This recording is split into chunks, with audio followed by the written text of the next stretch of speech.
Pita. So ayan guys, so ini nga time Saging ng guys, pipita. nag-go up na or nakahanap ako sinti nga saging nga ang ngaran sa amon sa Northern Summer is pita. So ito yung saging na tumutubo Ganyan na lang kalaki. kusa sa mga damuhan Matamis pa. or bukid, mga ganyan. So ito yung saging na mabuto po siya pero malasa naman. So ayan guys, ito pinatikim ko po sa magkapatid dahil po taga dito po talaga ito sila sa Cavite. Dito po sila lumaki. So ayan, ayun po yung kapatid niya.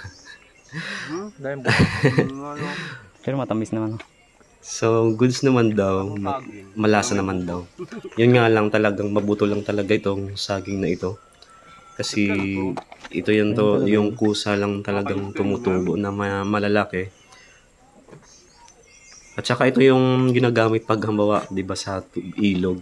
Ginagawang tabaw yung tawag sa amin eh.